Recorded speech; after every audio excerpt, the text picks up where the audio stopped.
అందరికీ praise lord అండి. మరి ఈరోజు ఒక మంచి టాపిక్తో మీ ముందుకు వచ్చాను. ఐగుప్త దేశం గురించి, ఐగుప్తంలో ఉన్న దేశ నాగరికతను, మరి ఆ టైంలో దేవుడు యోసేపును వాడుకునే విధానము అన్నిటి గురించి ఈరోజు చక్కగా వివరిస్తాను. అందరూ శ్రద్ధగా వినండి. అయితే ముఖ్యంగా ప్రార్థన చేసుకుందాం. ముందుగా స్తోత్రం తండ్రి పరిశుద్ధుడా, ప్రేమగల తండ్రి ప్రభువా, ఇదిగో నాయన ప్రతిదీ కూడా మేము తెలుసుకుంటున్నామంటే చరిత్ర అది కేవలం నీ కృప యేసయ్య. మరి ఎంతోమంది వీటి కొరకు శ్రమపడి వీటిని ఎంతో చక్కగా భద్రపరిస్తేనే ఈ సమాచారం మా ముందుకు వచ్చింది ప్రభువా. వింటున్న ప్రతి బిడ్డకు కూడా చక్కటి జ్ఞానముతో నింపమని, ఇదిగో నన్ను కూడా నీవు వాడుకోమని యేసు నామములో అడిగి ప్రార్థన చేస్తున్నాం పరమ తండ్రి, ఆమేన్. అయితే మొన్న ఏం నేర్చుకున్నామండి మనము? అబ్రహాము ప్రయాణం. అసలు అబ్రహాం ప్రయాణం ఎక్కడ స్టార్ట్ అయింది, ఏ ఊరు, దాని నాగరికత ఏంటి, ఆయన ఎలాంటి ప్రదేశాల్లో ఉండేడు, ఎలాంటి దేశాల్లో మళ్ళీ ఆయన తిరిగి వెళ్ళేవాడు అనేది నేర్చుకున్నాం. ఈరోజు ఐగుప్త దేశం గురించి నేను చెప్తున్నాను. ఐగుప్త దేశం అంటే ఈజిప్ట్ అంటే మీ అందరికి ఒక అవగాహన ఉంటుంది కదండి. సో దాని గురించి ఈరోజు మనం మాట్లాడుకుందాము. దాని చరిత్ర గురించి నేను చెప్పాలని ఆశపడుచున్నాను. అందరూ కూడా శ్రద్ధ కలిగి విందామా. మొట్టమొదటిగా అబ్రహాం కుమారుడు ఎవరండి? ఇస్సాకు కుమారుడు ఎవరు? యాకోబు, ఏసావు. వీరు మొత్తం సంతానం అందరూ కూడా వీరు కానానులో నివసించేవారండి. ఏ దేశం అండి? కానాను అనే దేశంలో వీరు నివసించేవారు. అయితే యాకోబు కుమారుడైన యోసేపు ఐగుప్త పోవచ్చున్న ఇస్మాయిలుకు ఈయన బానిసగా అమ్మబడ్డాడండి. అంటే ఈయన ఒక బానిసత్వం మనం చదివితే అర్థమవుతుంది. ఆదికాండంలో ఈయన ఏ విధంగా ఐగుప్త దేశానికి వెళ్ళాడంటే ఒక బానిసగా. ఆ రోజుల్లో మనిషిని ఒక బానిసత్వంగా కొనుక్కునేవారండి. ఇప్పుడు జంతువుని ఎలా అయితే మనం ఇప్పుడు మేకలు లేకపోతే ఆవులు, గేదెలు ఎలా కొనుక్కుంటున్నామో ఆ రోజుల్లో అవే కాకుండా మనుషులను కూడా కొనుక్కునేవారనమాట ఆ టైంలో. అయితే ఆ టైంలో యోసేపుని ఈ ఐగుప్తులో ఇస్మాయిలు ఎవరైతే ఉన్నారో వీరు ఈ యోసేపును కొనుక్కున్నారండి బానిసగా. అంటే వాళ్ళు ఏం చెప్తే అది వారు వినాలి, వాళ్ళు ఏం చేయమంటే అది యోసేపు చెయ్యాలి. అలాంటి బానిసత్వంలో ఈయన్ని ఐగుప్త దేశం వెళ్ళారు. అయితే కానీ ఒకటి ఇక్కడ మనం విశ్వసించినట్లయితే ఇక్కడ దేవుడు అతనికి తోడై ఉన్నాడండి. వాక్యం కూడా ఏం చెప్తుంది? యోసేపును ఆ బానిసత్వంలో కూడా దేవుడు యోసేపుకి చాలా కాపుదలగా ఆయన తోడుగా ఉండడం అనేది జరిగింది. అతడు ఎన్నో శ్రమలు, ఇప్పుడు బానిసత్వం అంటే మీకు తెలుసు కదండి, ఎన్నో శ్రమలు. బానిసల్ని ఎలా చూస్తారండి? చాలా నీచంగా, చాలా వారికి సరైన ఆహారం ఉండదు, సరైన వస్త్రములు ఉండవు, పడుకోవడానికి సరైన స్థలము కూడా వారికి కలిగించరు. కానీ అలాంటి బానిసత్వంలో ఉన్న ఈయన ఎన్నో శ్రమలు అనుభవించి ఆ శ్రమల నుండి రక్షింపబడి తుదుకు ఆ దేశమునకు ప్రధానమంత్రి అయ్యాడండి. అర్థమైందండి? ఏ ఐగుప్త దేశానికి బానిసగా వెళ్ళాడో అదే ఐగుప్త దేశంలో ఈయన ఒక ప్రధానమంత్రి అవ్వడం అనేది దేవుడు ఇతనికి తోడై ఉన్నాడని మనకు వాక్యం చెప్తుందండి. చాలా ఆశ్చర్యం కదండి. ఎక్కడైతే బానిసగా వెళ్ళాడో ఆ దేశానికే ఈయన ప్రధానమంత్రి అవ్వడం అనేది, ఆయన కూడా దేవుని ఎడల ఎంతో విశ్వాసం కలిగి ఉంటేనే కానీ దేవుడు అలాగా ఎన్నో శ్రమలు ఆయన అనుభవిస్తేనే కానీ ఆ స్థితిలో దేవుడు ఆయన పెట్టడు కదండి. మరి ఆ విషయాలు మనం ఇంకా డీప్గా తెలుసుకుందాము. ఇంకా మీలో ఎవరైనా ఇంట్రెస్ట్ ఇంకా బాగుంటే మీరు బుక్లో రాసుకుంటే ఇంకా బాగా అర్థమవుతుంది. నెక్స్ట్ కల్దీ దేశము వలె ఈ ఐగుప్త దేశము కూడా చాలా విలువైంది. నేను నిన్న చెప్పాను కదండి, ఈ ఊరు అనే పట్టణం ఎక్కడ ఉందండి? కల్దీయ దేశంలో. ఈ కల్దీ దేశం ఎంత పట్టణాల్లో గొప్ప పట్టణమో సేమ్ ఈ ఐగుప్త కూడా గొప్ప నాగరికత కలిగిన దేశం అండి. అంటే పురావస్తు శాస్త్రజ్ఞులు లేదా ఆ దేశంలో కూడా త్రవ్వకాలు సాగించారు. అంటే శాస్త్రవేత్తలు ఈ ఐగుప్త దేశాన్ని సేమ్ ఆ ఊరు పట్టణాన్ని ఏ రీతిగా దాన్ని తవ్వారో సేమ్ ఈ ఐగుప్త దేశాన్ని కూడా తవ్వినప్పుడు అనేక విలువగల వస్తువులు కనుగొన్నారండి. విలువగల వస్తువులు ఐగుప్త రాజుల సమాధులు ఇవన్నీ మనకి తవ్వకాల్లో కనిపించినాయి. ఐగుప్త సమాధులు కూడా మనం చూసినట్లయితే వాటిని పిరమిడ్స్ అంటారండి. ఏమంటారు? పిరమిడ్స్. ఈ పిరమిడ్స్లో సమాధుల కింద చేసి గొప్ప కట్టడాలను కూడా అక్కడ కట్టించడం అనేది మనం చూస్తాము. అయితే అవి నేటి వరకు కూడా నిలిచి ఉన్నాయి. మేము చదువుకున్న కాలంలో పిరమిడ్స్ అనే వాటి గురించి చెప్పేవారండి. పిరమిడ్స్లో ఏముంటాయి అంటే సమాధులు. అయితే వాక్యం కూడా చెప్తుంది, ఈనాటికి కూడా ఆ పిరమిడ్స్ అనే ఐగుప్త దేశంలో మనం చూసినట్లయితే యూట్యూబ్లో కొట్టినా మనకు చూపిస్తాయి. ఈవెన్ పిరమిడ్స్ ఇప్పటికీ కూడా ఉన్నాయి. ఆ పిరమిడ్స్లో అనేక సమాధులు అక్కడ ఉండడం అనేది జరిగింది. అయితే ఆ సమాధుల్లో ఒకదాని యందు అనగా అంటే ఇప్పుడు చాలా పిరమిడ్స్ మనం ఐగుప్త దేశంలో చూస్తాం కదండి. అయితే ఒక పిరమిడ్లో మాత్రం ఒక సమాధి ఉందట. ఆ సమాధిలో ఉన్న అతను యువరాజు అనే ఒక అతను ఉన్నాడు. అతని పేరు టుటాక్మ్యాన్ అనే ఒక యువరాజు అనే సమాధి అక్కడ ఉండడం జరిగింది. అందులో ఆ సమాధిలో అతను సమాధి మాత్రమే కాదట, విస్తారమైన బంగారు వస్తువులు దొరికినాయి అంటండి.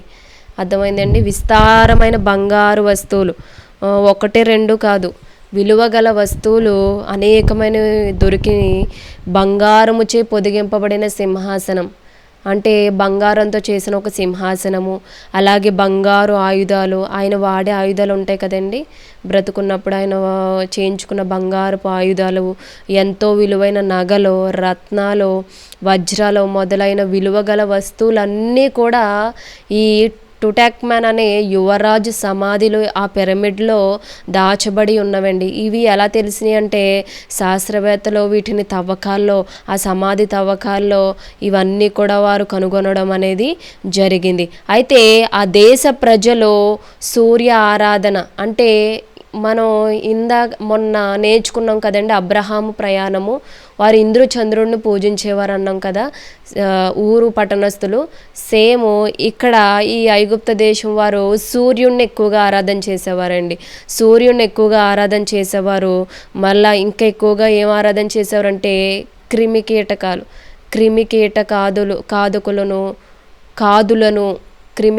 కాదులను వీటిని కూడా పూజించారు. అందులో ఎక్కువగా పెంకు పురుగు ఉంటుంది కదండి, మీ అందరికీ తెలుసా పెంకు పురుగు. ఆ పెంకు పురుగు తల అంతా పెంకు పురుగు తల ఉంటుంది, కింద బాడీ అంతా ఒక దేవత విగ్రహం అనేది కలిగి ఉంటుంది. అలాంటి దేవతను వారు ఎక్కువగా ఐగుప్తు వారు ఎక్కువగా పూజించడం అనేది చేసేవారు. అయితే భారతదేశంలో నదులు ఎలా పూజిస్తారో సేమ్ ఐగుప్త దేశంలో ఇలాంటి ఒక ఆచారం ఉందండి. వారు ఎక్కువగా నైలు నదిని పూజించేవారు. నైలు నదిని ఎక్కువగా వారు ఆరాధన చేసేవారు. ఆ నైలు నదిని చాలా పవిత్రంగా భావించేవారు. అయితే వారు ఆ నైలు నదిని పూజించేవారు. ఎందుకనగా ఆ దేశంలో సిరి సంపదలన్నీ కూడా దాంట్లో దాగి ఉన్నాయని వారు నమ్ముతారంటండి. ఏమున్నాయండి? ఆ నైలు నదిలో చాలా సిరి సంపద దాగి ఉంది అనేసి దాన్ని చాలా విలువగలగా చూడడమే కాదు, దాన్ని ఆ రీతిగానే పూజించడం అనేది కూడా ఐగుప్తులు ఎక్కువగా చేసేవారు. అయితే నైలు నది నీరు ప్రవహించిన భూములు ఏమైపోయినాయి అండి? ఇప్పుడు కేవలం ఇసుకమయమైన ఎడారుల వలె అయిపోయినాయి అంటండి. ఎందుకంటే యెహోవా దేవుడు ఐగుప్తు మీదకు 10 తెగుళ్ళు పంపించినప్పుడు వారి ఆరాధ్య దేవతలన్నిటిపై సర్వ హక్కులు, సర్వ స్వతంత్రత, సంపూర్ణమైన అధికారము యెహోవాకి కలదని వారికి తెలియపరిచెను. అక్కడ దేవుడు మనం ఆదికాండంలో చదివితే మోషే ద్వారా అక్కడ 10 తెగుళ్ళు దేవుడు ఐగుప్త దేశంలోనే అండి 10 తెగుళ్ళు రప్పించడం ఏంటి, అక్కడున్న వారు పూజించే దేవతలు కానీ ఎవ్వరు కూడా ఏమీ చేయలేకపోయారనమాట. కాబట్టి అక్కడ యెహోవాకు సమస్తము, వారి దేవతల మీద కూడా సమస్త హక్కులు కలిగి ఉన్నారని వారందరికీ దేవుడు తెలియపరిచాడు. అయితే ఐగుప్తులు ఆరాధ్య దేవతలుగా ఆరాధించే సూర్యుడు మరియు నైలు నది, ఈ నైలు నదిలో నివసించిన జలచరములు, కప్పలు, కీటకములు మొదలైన వాటిని అన్నిటినీ ఆయన మొత్తాడు. ఇప్పుడు మీరు బైబిల్లో చదివినట్లయితే కప్పలను పంపించాడు దేవుడు, మిడతలను పంపించాడు. అక్కడ ఉన్న ప్రతి నైలు నదినే కాదు, సమస్త అక్కడున్న కీటకములన్నిటినీ కూడా యెహోవా మొత్తడం అనేది వాక్యంలో మనం చూస్తామండి. ఇది కూడా ఐగుప్త దేశంలోనే జరిగింది. దేవుడు మోషే ద్వారా రప్పించిన 10 తెగుళ్ళు ఐగుప్త దేవత తలంపులు దేవతలకు అందరికీ కూడా తలవంపులు తెచ్చినవి. ఐగుప్త శకునగాండులో సహితము ఏదైతే ఆ పరభావమును ఆపలేకపోయిరి. ఆ ప్రభావం ఏం చేశారండి? దేవుని ఆ యెహోవా ప్రభావమును అక్కడ ఉన్న శకునగాండ్రులు కానీ, ఆ 10 తెగుళ్ళ మీద వారి పూజించే దేవతలు కానీ ఎవ్వరు కూడా ఆ ప్రభావమును ఏం చేయలేకపోయారు, ఆపలేకపోయారనమాట. కాబట్టి అక్కడ దేవుడు ప్రతి దాని ఐగుప్త దేశంలో నైలు నదితో సహా వారు ఆరాధించే ప్రతిదీ కూడా అక్కడ మొత్తడం అనేది అక్కడ జరిగిందండి యెహోవా ద్వారా. అది దేవుడు మోషేను ఉపయోగించుకుని. అయితే యెహోవా దేవుడు ఒక్కడే సమస్త దేవతలపై సంపూర్ణ అధికారము కలిగినని రుజువు చేయబడెను. అప్పుడు ఐగుప్త దేశంలో ఉన్న వారు అందరూ నమ్మడం మొదలుపెట్టారు. అంటే వారు పూజిస్తున్న ప్రతి ఒక్క దేవతల అందరికంటే పై చేయి యెహోవా చేయి మాత్రమే, ఆయన ఒక్కడే అధికారం కలిగి ఉన్నాడని వారు అప్పుడు అక్కడ రుజువు చేయడం అనేది జరిగిందండి. తరువాత ఇజ్రాయేలు తమ దేవుడైన యెహోవా సర్వశక్తిమంతుడని వారు తెలుసుకునిరి, గ్రహించుకునిరి. ఇవన్నీ చూసారనమాట. ఏదైతే సంపన్న దేశమో, ఏదైతే గొప్ప ఈ కల్దీ దేశంలో ఊరు పట్టణం ఏ రీతిగా ఉందో, ఐగుప్త దేశం కూడా అంతే నాగరికత కలిగిన ఈ దేశాన్ని దేవుడు మొత్తడంతో ఇజ్రాయేల్ ప్రజలందరూ కూడా యెహోవా ఎంత శక్తిమంతుడో, ఆయన సర్వశక్తిమంతుడని వారందరూ కూడా గ్రహించారట ఈ క్రియలు ఇవన్నీ చూసిన తర్వాత. అయితే ఐగుప్త దేశంలో ప్రతి రాజుకు ఫరో అనే ఒక బిరుదు ఇవ్వబడెను. అయితే ఈ ఐగుప్త దేశాన్ని ఏ రాజు పరిపాలించినా అక్కడ బిరుదు అనేది ఇస్తారండి. ఫరో అనే మాటకి గొప్ప వంశస్థుడు, చక్రవర్తి అని అర్థం అనమాట. అంటే ఫరో అంటే అర్థం ఏంటంటే ఆయన ఒక గొప్ప వంశస్థుడు, లేకపోతే ఒక చక్రవర్తి అని దాని అర్థం అనమాట. అందుకే ఫరో అని పిలవడం జరిగేది ఐగుప్త దేశంలో. ఏ రాజు పరిపాలించినా ఫరో అనడమే, ఇంకా పేర్లు చెప్పడం ఏమీ లేదనమాట. అయితే ఆ కాలంలోని రాజులందరూ దేవుళ్ళుగా ఎంచబడ్డారు. మీరు చూసినట్లయితే ఇప్పుడు ఎవరైతే వారు స్వతంత్రంగా దేవుణ్ణి ఆరాధిస్తున్నారు, కానీ రాజుల కాలంలో ఏ రాజు అయితే పరిపాలిస్తున్నాడో అప్పుడు ఆ రాజే వారందరికీ కూడా దేవుడి కింద భావించేవారు, దేవుడి కిందే వారు ఆరాధించేవారు అనమాట. సేమ్ అది ఆ కాలంలో ఈ ఐగుప్త దేశంలో ప్రజలు కూడా సేమ్ అలాగే రాజులను దేవుళ్ళగా ఎంచబడ్డం అనేది జరిగింది. అందువలన వారు తమ ఇష్టం వచ్చినట్లుగా శాసనములు గవించినను ఎవరును వారికి ఏమాత్రము ఎదురు చెప్పలేకపోయారు. ఇంకా రాజులు ఏమనేవారంటే, మేమే దేవుళ్ళు, మీరు మమ్మల్ని పూజించాలంటే ఇంకా ఎవరో కూడా ఆ మాటని ఎదురు తిరగడం కానీ, ఆ శాసనాన్ని ఈ శాసనం ఏంటని ఎదురు తిరగడం ఎవ్వరు ఉండేవారు కదా. అందరూ కూడా ఆ మాటకు లోబడ్డం, అక్కడ రాజుల్ని వారు పూజించడం, వారి కుమారులను కూడా సూర్య కుమారుల కింద, అంటే వారు ఆరాధన చేసే సూర్య కుమారులు వీరని నమ్మడం ఆ రాజుల కుటుంబాన్ని. కనుక వారు చనిపోయినప్పుడు కూడా వారి ఆత్మలో నైలు నది మీదుగా ప్రయాణం చేసి సూర్య భగవాన్లో కలిసిపోయారు, లేకపోతే లీనమైపోయారని ఐగుప్తులు ఎక్కువగా తలిచేవారంటండి. ఇంకా వారిని ఒక దేవుడి కిందే, సూర్య భగవాన్లో ఉన్న కుమారులే వీరని వారు ఎక్కువగా నమ్మి వారినే దేవుళ్ళ కింద పూజించేవారట. అందువలన ఒక మహారాజు మరణించినప్పుడు, ఒకవేళ అదే టైంలో అలా పూజించే రాజుల్లో ఏ మహారాజన్నా చనిపోయాడు అంటే అతని మృత కళేభారంతో పాటు అతను ప్రయాణము మరియు జీవనోపాధి కొరకై ఒక రథము, అంటే ఇంకా ఒక మనిషి చనిపోతే అతను కావాల్సిన వస్తువులు, అంటే ఒక రథం ఏంటి, ఒక పడవేటి, ఆహార సామాగ్రి, అంటే అతను తినడానికి ఆహారము, నెక్స్ట్ దుస్తులు, ఆ రాజు వాడుకును బంగారు ఆభరణాలు, రత్న ఖచ్చిత సింహాసనము, విలువగల ఎన్నో ఆయుధాలు ఆ మహారాజు సమాధిలో ఉంచేవారు. వారు ఎలా గ్రహించేవారంటే, వీరు భగవాన్లోకి కలిసిపోతున్నారు చనిపోయిన రాజులు, సో అందులో లీనమైపోతున్నారు కాబట్టి వారికి కావాల్సినవన్నీ ఇవ్వాలి, వారు ప్రయాణం చేస్తారని రథము, వారికి కావాల్సిన ఆహారం కూడా పెట్టేవారట. సమాధిలో ఆహారం ఉంచేవారు, సామాగ్రి, ఆయుధాలు, వారి బంగారు రత్నాలు అన్నిటిని కూడా వారు వాడిని అన్నీ కూడా సామాగ్రిలు ఆ సమాధిలో ఉంచేవారట ఆ టైంలో. అయితే ఆ విలువగల ఆయుధాల మహారాజు సమాధిలో ఒకరోజు ఒక రాజు చనిపోయినప్పుడు అతని సేవకులు కూడా విషము తాగి మరణించే అలవాటు ఆరంభంలో కలదు. ఇప్పుడైతే మన రాజులు చనిపోతే ఇప్పుడు మీకు చెప్పే కాలంలో రాజులతో పాటు వారికి కావాల్సిన వస్తువులు సామాగ్రిలు అన్నీ పెట్టేవారు. అంతకుముందు చూసుకున్నట్లయితే ఎవరైతే రాజు కింద సేవకులు ఉంటారు కదండి, ఆ సేవకులు కూడా ఈ రాజుగారు చనిపోయారు కదా, మేము కూడా చనిపోతామని కావాలనే విషం తాగేసి చచ్చిపోయి ఆయన సమాధిలోనే మరలా వాళ్ళు పూడ్చేవారు. ఇది ఆరంభంలో ఉండేదన్నమాట ఈ ఆచారం. ఏ రాజు చచ్చిపోయినా వాళ్ళ సేవకులు కూడా వాళ్ళతో చచ్చిపోవాల్సింది, అది ఆడోళ్ళైనా మగోళ్ళైనా. అది ఆరంభంలో కలదు. అప్పుడు వారి మృతదేహములు కూడా రాజుతో మృతదేహంతో కలిపి ఆ సమాధిలో ఇంకా సేమ్ వారిని కూడా రాజుతో పాటు సింగిల్గా ఆయన బాడీ వెళ్లకుండా ఆయనతో పాటు మేము కూడా వెళ్ళిపోతామని ఆయన ఒక్కళ్ళనే పంపించకూడదనే ఉద్దేశంతో వీరు కూడా మరణించడం, వీరి బాడీలు కూడా ఆ రాజు సమాధిలో పెట్టి వాటిని పూర్తి ఆరంభంలో ఇలాంటి ఆచారం అనేది ఉండేదండి.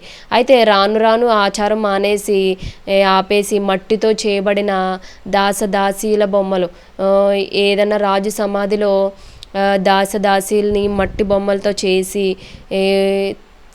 సమాధిలో రాజు సమాధిలో విలువగల సుగంధ ద్రవ్యాలతో ఒక వస్త్రంతో ఒక సుగంధ ద్రవ్యాలతో పూసిన గుడ్డను చుట్టేవారట ఆ రాజు చనిపోయిన బాడీకి. తర్వాత బొమ్మలో ఇలాంటివన్నీ కూడా ఎవరైతే అక్కడ సేవకులు ఉంటారో వారిని బొమ్మ కిందలు చేసి ఆ సమాధిలో ఉంచేవారట. తర్వాత మనిషి ఆకారము గల శవపేటికలో నుంచి ఒక రాజు ముఖమును అతని దేహ నిర్మాణమును ఉన్నట్లుగా రంగులతోనూ వెలగల రాళ్లతోనూ ఆ శవపేటికపై చిత్రీకరించేవారంట.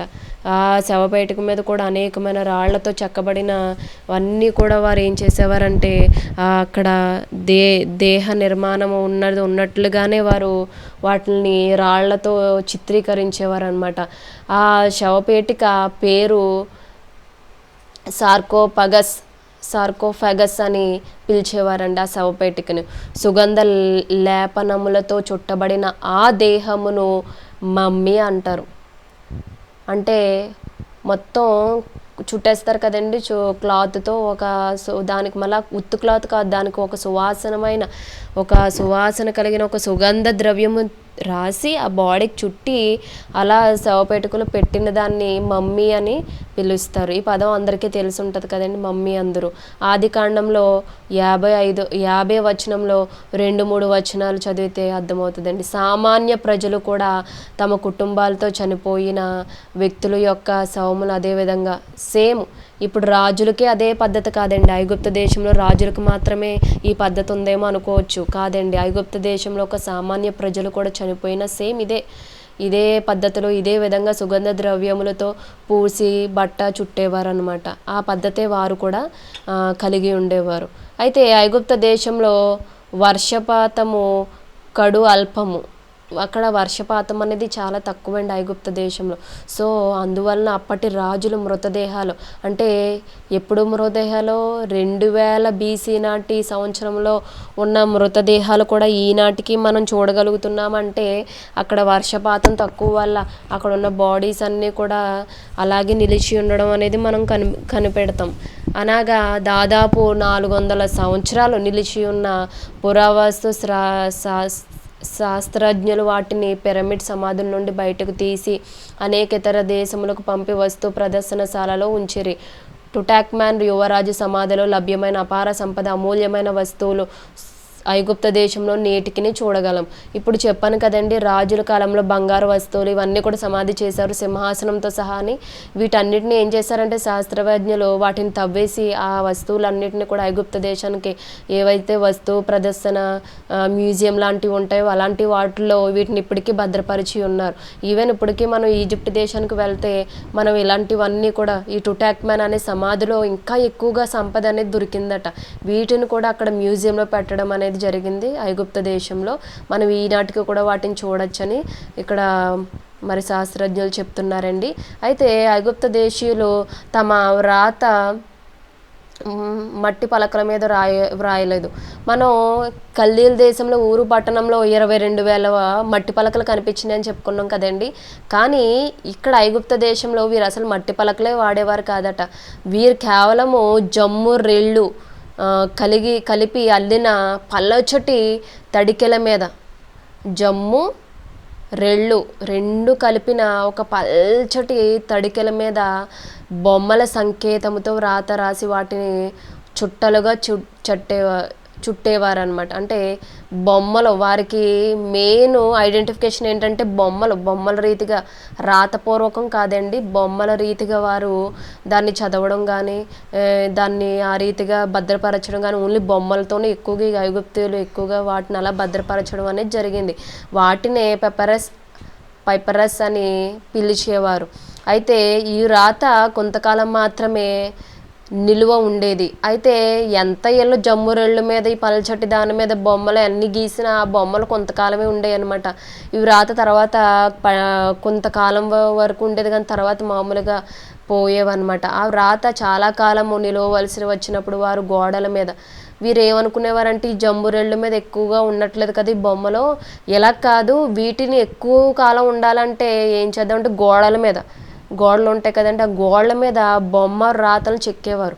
ఎప్పుడైనా సరే వీరు రాతలు రాసేవారు కాదు, రాతలు రాసేవారు కాదు. మనం కల్దీ దేశంలో ఊరు పట్టణంలో 22,000 పలకల మీద చూస్తే అక్కడ జనసంఖ్య కానీ లేకపోతే అక్కడ ఉన్న ఇంటి పన్ను కానీ నీటి పన్నులు కానీ ఇవన్నీ రాతపూర్వకంగా కనిపించినాయి. కానీ ఐగుప్త దేశంలో వీరు ఎక్కడ చూసినా జమ్మురెళ్ల మీదేటి గోళ్ల మీదేటి ఎక్కడ చూసినా వీరు బొమ్మ రీతిగానే బొమ్మల రూపం కిందే వారు రాసుకున్న గుర్తులు వారు అర్థమయ్యేటట్టుగా వారు ఉంచేవారు అనమాట. సేమ్ వీరు ఎక్కువ కాలం ఉండాలంటే గోళ్ల మీద ఎక్కువగా బొమ్మలు చెక్కేవారట.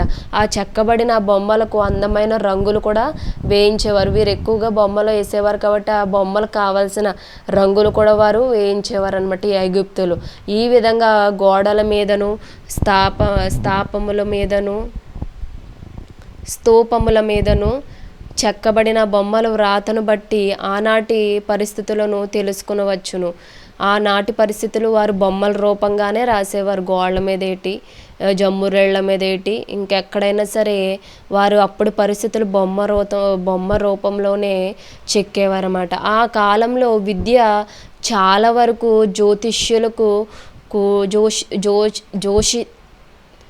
జ్యోతిష్యులతో మాత్రమే కూడి ఉండేది. అంటే ఎవరైతే జ్యోతిష్యం చెప్తారో వారు మాత్రమే చదువు చెప్తూ ఉండేవారు ఆ కాలంలో. పైగా చదువు అనేది అందరికీ కాదండి, ఎవరైతే ఎక్కువగా పలుకుబడి ఉన్న ఎక్కువ ధనం ఉండి డబ్బున్న వాళ్ళు ఎవరైతే ఉన్నారో వారు చదువుకునేవారు. వారు కూడా ఎక్కువగా బ్రాహ్మణుల దగ్గర మాత్రమే చదువు. ఐగుప్త దేశంలో ఈ పరిస్థితులు ఎలా ఉండేయండి, ఈ జ్యోతిష్యులతో కూడి ఉన్న ఈ చదువులు ఎక్కువగా ధనవంతులు మాత్రమే చదివారు. వారు కూడా బ్రాహ్మణుల దగ్గర అంటే పూజారులు ఎవరైతే ఉన్నారో బ్రాహ్మణులు వారి దగ్గర మాత్రమే చదువు నేర్చుకునేవారు. వీళ్ళు గణిత శాస్త్రం కూడా బొమ్మ పద్ధతిలోనే నేర్చుకోవడం మీకు చెప్పాను కదండి, ప్రతిదీ కూడా వీరు బొమ్మ రూపంలోనే చేసేవారని. ఈవెన్ మ్యాథ్స్ అనేది కూడా వారు ఆ బొమ్మల పద్ధతిలోనే లేకపోతే ఆ బొమ్మ రూపంలోనే విచిత్రముగా నేర్చుకునేవారు అన్నమాట. ఈ రాను ఈ బొమ్మల పద్ధతి ఏం చేశారంటే మానేయడం అనేది జరిగింది. ఆ తర్వాత వీరు బొమ్మలు మానేసి గుర్తులు పెట్టుకోవడం అనేది మొదలుపెట్టారు. అప్పుడు దాకా బొమ్మలే రాసేవారు, బొమ్మలే చెక్కేవారు. ఒకవేళ చాలా విలువ కలిగి ఎక్కువ కాలం ఉండాలంటే దాన్ని గోడ మీద చెక్కేవారు. ఆ చెక్కిన దానికి మళ్ళీ చక్కటి రంగులు వేసేవారు. ఇలాంటి చక్కటి ఈ గుర్తులు అనేవి వీరు అంత అందంగా ఉంచుకునేవారు. వీరు చదువులు కూడా ఎక్కువ పూజారుల దగ్గర నేర్చుకునేవారు.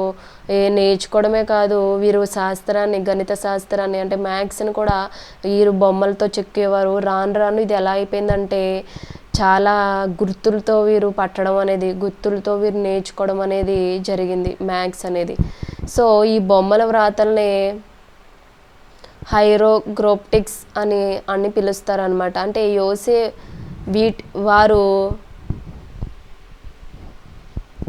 ఈ మ్యాథ్స్ను కూడా గుర్తులు పెట్టడం ఇంకా ప్రతి ఒక్కటి కూడా అలాగే నేర్చుకోవడం అనేది జరిగిందనమాట. సో యోసేపు ఐగుప్తంలో ఉండిన కాలమందు ఐగుప్తును ఏలుచుండే రాజులు హిక్సస్ జాతి రాజులు. యోసేపు కాలంలో హిక్సస్ అనే ఒక రాజులు పరిపాలించేవారు. అప్పుడు ఈయన బానిసత్వంగా వెళ్ళడం అనేది జరిగింది. ఈ హిక్సస్ రాజు జాతి వారు ఐగుప్తులు వాస్తవులు కాదు.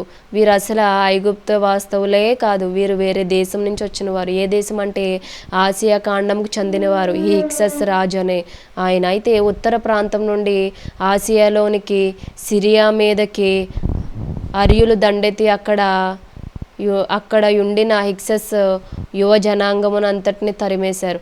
ఆ దక్షిణముకు తరిమిరి. ఈ దక్షిణముకు తరమబడిన హిక్సస్ జనాంగం అందరూ కూడా ఈ ఐగుప్తు దేశాన్ని వశపరుచుకున్నారు. అర్థమైందండి. వీరు ఆసియా ఖండానికి చెందిన వారు, హిక్సస్ అనే జాతి వారు. వీరిని ఈ శత్రువులు వచ్చి ఎప్పుడైతే వీరి మీద దండెత్తి వచ్చారో, ఆసియా సిరియా మీదకి అర్యులు దండెత్తి అక్కడ ఉండిన ఈ హిక్సస్ రాజు యువత రాజు అందరి మీద జనాంగం మీద పడడం వల్ల వీరేం చేశారంటే దక్షిణమునకు వచ్చేసారు. దక్షిణంకు తరవబడిన హిక్సస్ రాజు వారు వీళ్ళు ఏం చేశారంటే హిక్సస్ జాతి వారు ఈ ఐగుప్త దేశాన్ని వశపరుచుకున్నారు. ఎప్పుడండి? క్రీస్తు పూర్వంలో 1720 నుండి 1350 వరకు, అనగా సుమారు 300 సంవత్సరాలు ఐగుప్తాన్ని పరిపాలించారు. 370 సంవత్సరాలు 70 సంవత్సరాలు వీరు పరిపాలించారు. సరిగ్గా ఈ కాలంలోనే దేవుడు యాకోబు వంశస్థుడైన యోసేపును ఆశ్చర్యంగా ఈ హిక్సస్ రాజు హిక్సస్ రాజు పరిపాలించిన టైంలోనే ఇన్ని ఐగుప్త దేశాన్ని దేవుడు చేర్చాడండి. అక్కడ యోసేపు దేవుని కృప వలన ఫరో అనబడిన హిక్సస్ రాజు చేత అత్యధికముగా హెచ్చింపబడి ఐగుప్తం మీద దేశం మీద గొప్ప అధికారిగా నియమింపబడ్డాడండి. ఈ హిక్సస్ రాజుకి యోసేపు అంటే చాలా విపరీతమైన నమ్మకము, విపరీతమైన గౌరవం కూడా హిక్సస్ రాజుకి యోసేపు మీద ఉందండి. ఈ యోసేపు తన తండ్రి అయిన యాకోబు అంటే ఇజ్రాయేల్ కుటుంబం వారందరినీ ఐగుప్తునికి రప్పించాడు. వీరు ఇప్పుడు దాకా ఎక్కడున్నా అక్కడి నుంచి వీరిని ఐగుప్త దేశాన్ని రప్పించుకున్నాడు. యాకోబు తన కుమారుడని యోసేపును కలుసుకున్నట్టుకు ఐగుప్తు వెళ్ళినప్పుడు తన కుటుంబంలో 70 మంది మాత్రమే ఉన్నారండి. అంటే అప్పటి వరకు వారి జనాంగం ఎంతమంది ఉన్నారో తెలియదు, కానీ వీరు ఐగుప్త దేశానికి యోసేపు దగ్గరికి వెళ్ళినప్పుడు మాత్రం 70 మంది మాత్రమే ఉన్నారు.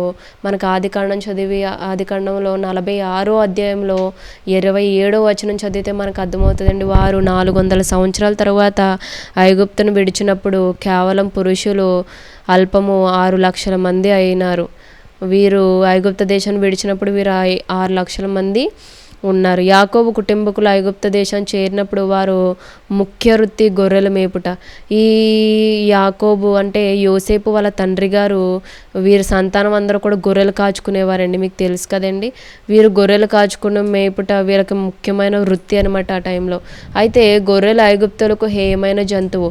ఈ ఈజిప్ట్ అనే వాళ్ళకి గొర్రెలు అనేవి వారికి హేయమైన జంతువు, అంటే వారికి ఇష్టం లేని జంతువు. వారు హేయమైన జంతువు కాబట్టి ఫరో ఏం చేశాడంటే వారిని గోషేను అనే ప్రదేశంలో ఉంచాడండి.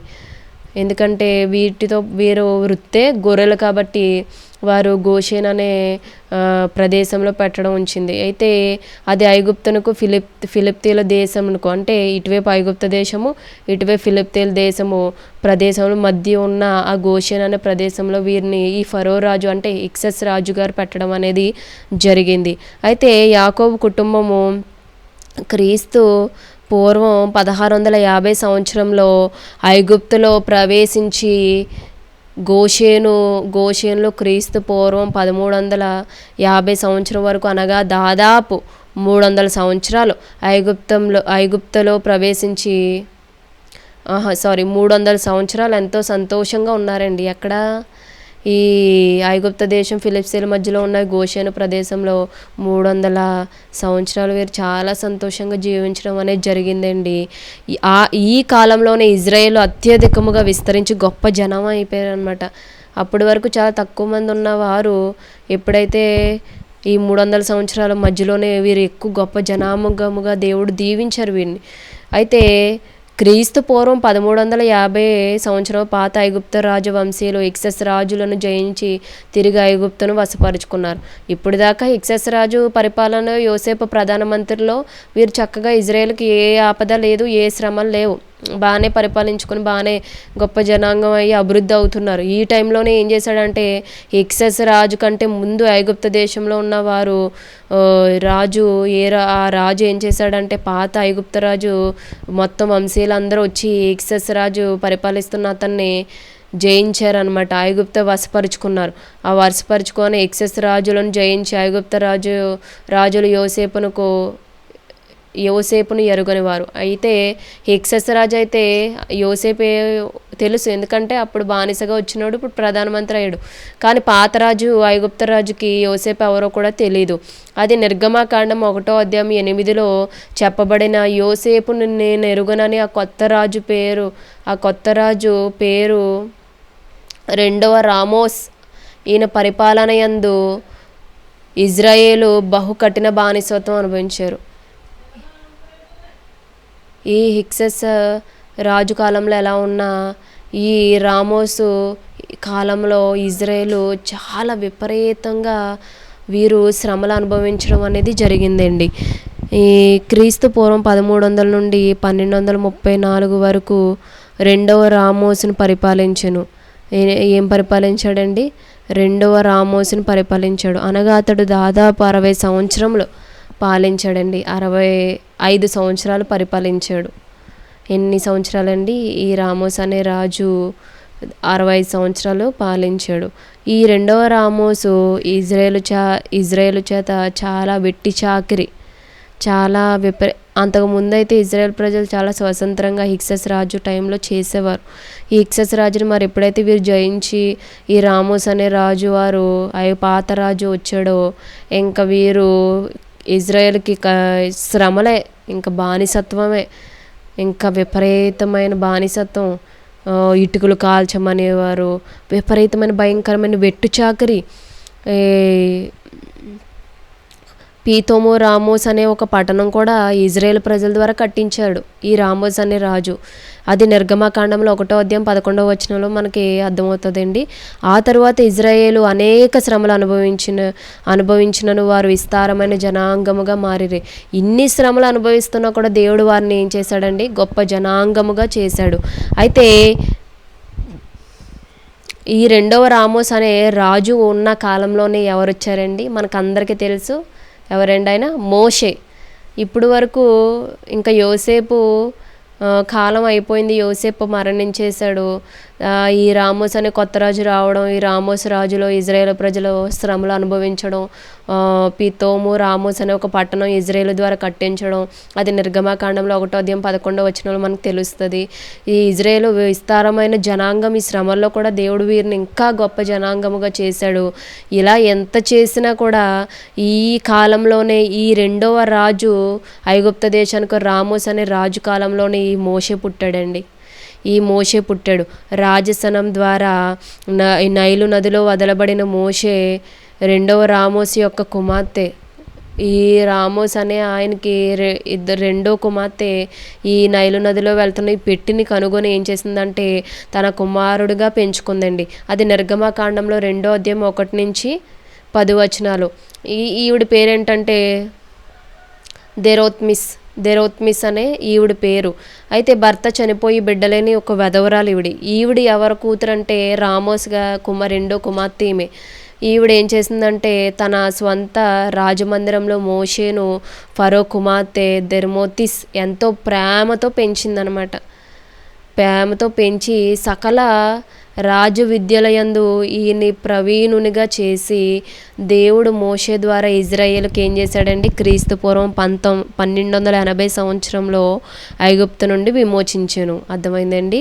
దేవుడు అప్పుడు ఈ శ్రమల నుండి, ఈ ఐగుప్త బానిసత్వం నుండి, ఇజ్రాయేలు ఈ బానిసత్వంలో వారు ఎంత అనుభవిస్తున్న దేవుడు ఈ మోషేని పుట్టించి ఆ రామోస్ అనే రాజు కాలంలోనే ఇంతకే ఆ కుమార్తె, ఈ రాజు కుమార్తె, ఆ ఇంట్లో కుమార్తె ఎవరైతే ఉందో ఆవిడే ఈ బాబుని పెంచుకోవడం, మోషేని అనేక రాజ్య విద్యలు అన్నీ కూడా నేర్పించడం, చక్కగా పెంచి పెద్ద చేసి ఈయన్ని దేవుడు 1280 నాటి కాలంలో మోషేను ఉపయోగించుకుని దేవుడు ఇజ్రాయేల్ ప్రజలను ఐగుప్తు నుంచి విడిపించాడండి. ఇది ఐగుప్త వేషం, ఈజిప్ట్ దేశము, వాటి పురావస్తు అన్ని విషయాలు మనం తెలుసుకున్నాం కదండి. మీకు అర్థమైందండి అందరికీ కూడా ఐగుప్త దేశం అంటే ఏంటి, అప్పుడు రాజులు ఎవరెవరు పరిపాలించారు, ఈ యోసేపు గారు ఏ విధంగా వచ్చారు, యోసేపు గారు కూడా ఎన్నాళ్ళు పరిపాలించారు, ఈయన మరణించాక రామోస్ అనే రాజు రావడం, ఈయన పరిపాలనలో ఇజ్రాయేలు ఎన్నో అనుభవించడం, పీతోము రామోస్ అనే ఒక పట్టణం కట్టడం, తర్వాత ఇజ్రాయేల్ ప్రజలందరూ కూడా ఎన్నో వెట్టి చాకిరీ చేస్తూ ఉండగా మళ్ళా వీరు దేవునికి మొరపెడితే దేవుడు మోషే అనే బిడ్డను ఎంచుకోవడం, ఆ నైలు నదిలో ఆ పెట్టెలో జమ్ము పెట్టెలో ఉన్న బిడ్డను ఈ రామోస్ గారు కుమార్తె తీసుకుని పెంచుకోవడం, అన్ని విద్యలు నేర్పించడం, ఈయన్ని దేవుడు ఉపయోగించుకుని మోషే అనే ఆయన్ని ఉపయోగించిన దేవుడు ఇజ్రాయేల్ ప్రజలను ఐగుప్తు దేశం బానిసత్వం నుంచి విడిపించడం, ఇవన్నీ కూడా చాలా ఆశ్చర్యంగా అనిపిస్తాయండి. ఇలాంటి చరిత్ర తెలుసుకున్నప్పుడు ఇంకా సంతోషం అనిపిస్తుంది. అవి కూడా మన బ్రెయిన్లో ఇంకా అలా ఆలోచనలో గుర్తుండిపోతాయి. నిజమే కదా, దేవుడు అలా చేశాడు, ఆ దేశం నుంచి విడిపించాడు కదా. ఇవన్నీ వాక్యము బైబిల్ చదివితే ఇంకా బాగా అర్థమవుతుంది అండి. ఇంకా ఎలాంటి చరిత్రమైనవన్నీ కూడా తెలుసుకుంటే పిరమిడ్స్, ఈజిప్ట్ దేశంలో ఉన్న ఈ పిరమిడ్ సమాధుల్లో రాజులతో పాటు వారి బంగారాల ఆభరణాలు, వారు సింహాసనాలు, వీటన్నిటినీ కూడా వారితో పాటు సమాధి చేయడం, వాటిని ఈ రోజుకి ఐగుప్తు దేశంలో మ్యూజియం లాంటి వస్తువులు వారు దాచే ఒక మ్యూజియం లాంటి దాంట్లో ఇప్పుడు మనం చూడొచ్చని చాలా స్పష్టంగా చరిత్ర అన్నీ వివరిస్తుందండి. అందరూ శాస్త్రవేత్తలు అన్నీ కూడా కనుగొని అన్నీ మనకి చక్కగా ఇలాంటి అన్నీ కూడా విలువైన మాటలు మనం అందరం కూడా చక్కగా విని అది హృదయంలో పెట్టుకొని చక్కగా బైబిల్ చదివితే ఇంకా బాగా అర్థమవుతుందండి. మరి ఇప్పటి వరకు కూడా మరి శ్రద్ధ కలిగి విన్న మీ అందరికీ కూడా వందనాలు. మళ్ళీ రేపు మంచి టాపిక్తో మేము ముందుకు వస్తాను. మరి అంతవరకు అందరూ కూడా ప్రార్థన చేసుకుందాము. అందరికీ కూడా ప్రైజ్ లార్డ్.